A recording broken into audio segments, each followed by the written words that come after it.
প্রিয় দর্শক, আমাদের নিয়মিত এশিয়ান টিভিএস ইনসাইটে আপনাদের সবাইকে স্বাগতম। দর্শক, আমি সাজ্জাদুর রহমান আছি আজকে আলোচনায়। দর্শক, বাংলাদেশে ঢাকাতে একটি বড় বিনিয়োগ সম্মেলন চলছে।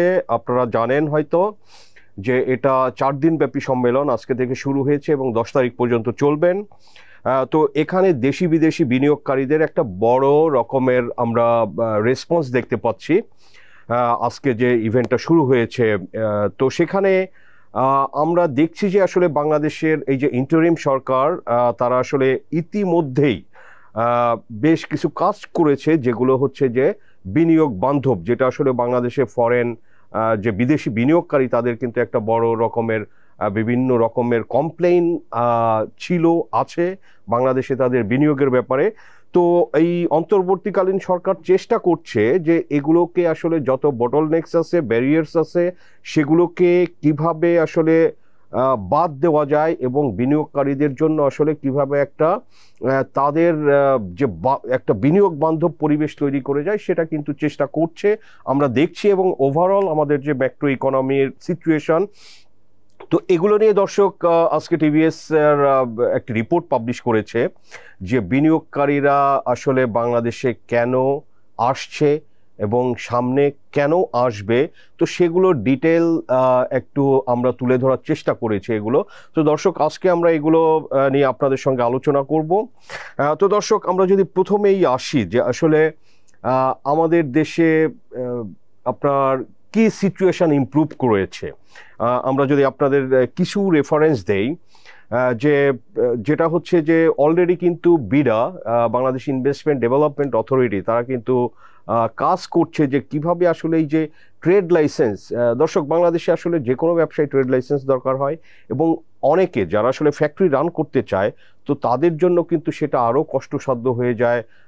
অনেকের ক্ষেত্রে 18, 20টা, 25টা বা স্পেশালি আমরা দেখেছি ফুটওয়্যারের ক্ষেত্রে 34টা লাইসেন্স লাগে। এর মধ্যে কিন্তু অর্ধেকই আছে দর্শক, যেটা হচ্ছে আপনার হাফ ইয়ারলি, 6 মাস, প্রতি 6 মাস অন্তর সেগুলো নবায়ন করতে হয় এবং সবগুলোই আবার প্রতি বছর নবায়ন করতেই হয়। তো এগুলো আমরা দেখেছি যে নবায়নের বেসিক্যালি সরকারের এই সমস্ত অফিসে যাওয়া, সেগুলো আসলে এখানে ঘুষ দিয়ে কাজটা করতে হয়। সরকারি কোনো অফিস এগুলো চেক করে রিচেক করে এগুলো কোনো কিছু দেখে না। সো এই যে বটলনেকস, পাসপোর্ট, ফরেনার যারা এখানে এসে কাজ করে, পারমিশন নেওয়া বা এখানে হচ্ছে যে পাসপোর্ট রিলেটেড কাজ, ভিসা রিলেটেড, সো এই ধরনের কাজগুলো কিন্তু ওই ইন্টারিম সরকার চেষ্টা করছে যে কিভাবে আরও আসলে সহজ করা যায়, এগুলো সহজ করে আসলে বিদেশিদের উদ্বুদ্ধ করা যায়, সেটা কিন্তু তারা চেষ্টা করছে।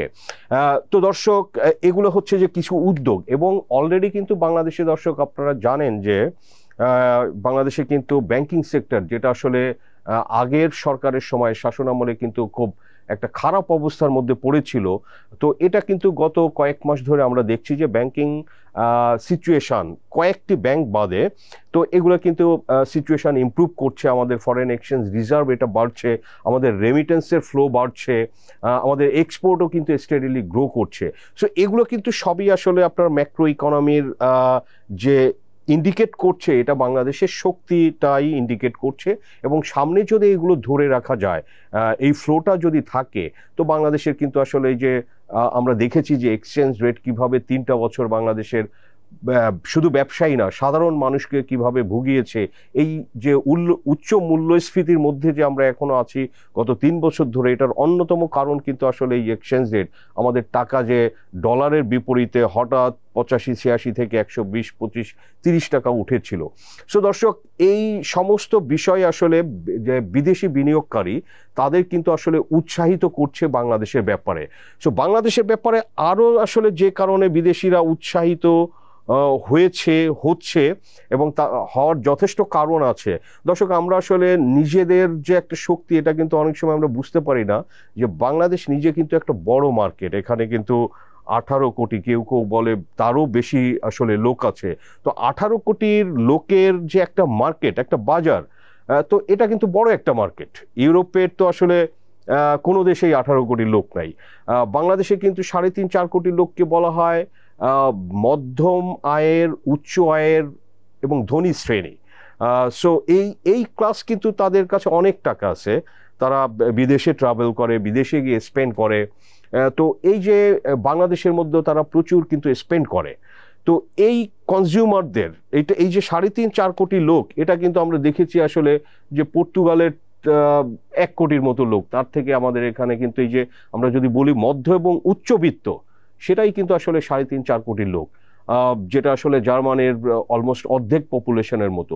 তো এই মার্কেটেও কিন্তু বিদেশিরা বিনিয়োগ করতে পারে বাংলাদেশের মার্কেটের জন্য, যেটা আমাদের সরকার বলছে। সরকারের বিভিন্ন যারা কনসার্ন ডিপার্টমেন্ট আছে, তারা কিন্তু বিদেশি বিনিয়োগকারীদের এগুলো বলছে যে এই দেশের লোকাল মার্কেটে কিন্তু অনেক সুযোগ আছে। সেটা টেক্সটাইল অ্যান্ড অ্যাপারেলে আছে, সেটা হেলথ কেয়ারে আছে, সেটা হচ্ছে ডিজিটাল ইকোনমিতে আছে, রিনিউয়েবল এনার্জিতে আছে। তো এভাবে কিন্তু 5টা টপ প্রায়োরিটি সেক্টর ঠিক করে সরকার আসলে বিদেশি বিনিয়োগকারীদের কিন্তু এগুলো বোঝাচ্ছে যে বাংলাদেশ, হোয়াই বাংলাদেশ তাদের জন্য। সো বাংলাদেশের যে বিজনেস এনভায়রনমেন্ট বা বোটলনেক্স বা লাল ফিতার দৌরত্ব, ঘুষ দিতে হয় বিভিন্ন ডিপার্টমেন্টে, তো এইসব বিষয় যদি আসলে ফিক্স করা যায়, তাহলে কিন্তু বাংলাদেশে আসলে বিনিয়োগকারীদের আর আসার যথেষ্ট কারণ আছে। এবং আরও একটা হচ্ছে যে এটা কিন্তু এই যে ট্রাম্পের যে নতুন শুল্ক নীতি, তো সেখানে কিন্তু যদিও বাংলাদেশের উপরে 37% শুল্ক বসিয়েছে, কিন্তু সেখানে কিন্তু আসলে চায়নার উপরে আরও বেশি আছে, ভিয়েতনামের উপরে। তো চায়না থেকে কিন্তু স্টিল আসলে কিছু এখানে কিন্তু কারখানা রিলোকেট হতে পারে, এবং চাইনিজ কোম্পানিজ কিন্তু আসলে যোগাযোগ করছে, আমরা বিভিন্ন মাধ্যমে কিন্তু সেগুলো জানতে পেরেছি। সো দর্শক, এর পরে সব থেকে বড় একটা অ্যাডভান্টেজ যে বাংলাদেশের আছে, যেখানে আসলে বিদেশিরা উৎসাহিত হতে পারে তাদের বিনিয়োগের ব্যাপারে, বাংলাদেশে কিন্তু রেট অফ রিটার্ন আমরা দেখেছি যে মাল্টিন্যাশনাল কোম্পানি যারা বাংলাদেশে ফর ইয়ার্স, ডিকেডস ধরে যারা বিজনেস করছেন, তো এদের কিন্তু প্রফিটেবিলিটি ইজ ভেরি গুড বাংলাদেশে, যে তাদের রেট অফ রিটার্ন। তো এই মাল্টিন্যাশনাল কোম্পানিগুলো কিন্তু কনসিস্টেন্টলি, সেটা বিএটি বলেন, সেটা ইউনিলিভার বলেন, ইভেন আপনার এই যে ইন্ডিয়ান কোম্পানি ম্যারিকো আছে, সো এগুলো কিন্তু প্রচুর তাদের প্রফিট করে। তো এবং বাংলাদেশে কিন্তু আসলে যেটা হচ্ছে যে লেবার, এটা কিন্তু রিলেটিভলি সস্তা পৃথিবীর অনেক দেশের থেকে।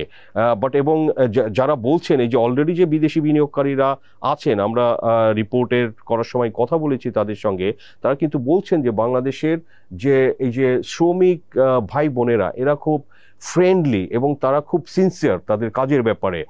তো এগুলো কিন্তু আসলে এই যে ভ্যালু ফর মানি তাদের জন্য, তারা বলছে যে এটা very good in Bangladesh, even এটা বেটার দেন বাংলাদেশের যে পিয়ার কান্ট্রি। তো তুলনামূলক যে দেশগুলো অর্থনীতি আছে, তাদের থেকে কিন্তু বাংলাদেশের শ্রমিকদের তারা আসলে প্রশংসা করছেন।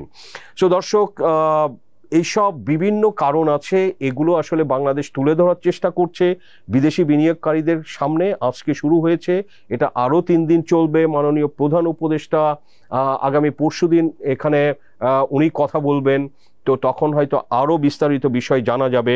অলরেডি আজকে আমরা কিছু জিনিস কিন্তু জেনেছি, যেটা আপনাদের সঙ্গে শেয়ার করলাম, যে কি কি করছে এই যে লাইসেন্সিংটা প্রসেসগুলো ইজি করার জন্য, যে একবার একটা ট্রেড লাইসেন্স নিয়ে এটা পার্মানেন্ট, লাইক আপনার জন্ম সনদের মতো, এটা কেন প্রতি বছর বা 6 মাসে রিনিউ করতে হবে।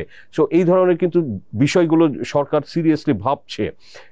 এবং যেটা হচ্ছে সব থেকে আসলে তুলে ধরার বিষয়, যে বাংলাদেশে কিন্তু দর্শক আমরা জানি যে কর্মক্ষম জনসংখ্যা যদি আমরা দেখি, এটা কিন্তু আমাদের টোটাল এই 18 কোটি লোক হলে, এর মধ্যে কিন্তু 12 কোটি লোকই আসলে যারা হচ্ছে বয়স 35-এর নিচে। সো এটা কিন্তু এই জনগোষ্ঠীকে বলা হয় সব থেকে বেশি কর্মক্ষম এবং ইয়াং। সো তাদের যে এনার্জি, তাদের যে এনথুজিয়াজম, তাদের ইনোভেশন, সো এটা কিন্তু আসলে অনেক বড় একটা অ্যাডভান্টেজ বাংলাদেশের জন্য, যেটাকে বলা হয় ডেমোগ্রাফিক ডিভিডেন্ড। তো বাংলাদেশ সেটা এখন পর্যন্ত অত বেশিটা নিতে পারেনি। তো এগুলোর কিন্তু সামনে যদি বড় বড় বিদেশি বিনিয়োগকারীরা আসে, বাংলাদেশে যদি বিভিন্ন ধরনের ফ্যাক্টরি করে, সো বাংলাদেশে কিন্তু আসলে কাজ করার মতো লোক আছে, যেটা কিন্তু পৃথিবীর অনেক দেশেই আসলে ফ্যাক্টরি করে দেখা যাবে যে ঠিকভাবে কাজের লোক পাওয়া যাবে না। তো বাংলাদেশের কিন্তু এটা একটা ইউনিক অ্যাডভান্টেজ আছে। বাংলাদেশে অনেক এডুকেটেড ইয়াথ, বাংলাদেশে 8-8.5 লাখ লোক আসলে প্রতি বছর গ্রাজুয়েট হয়ে বের হয়।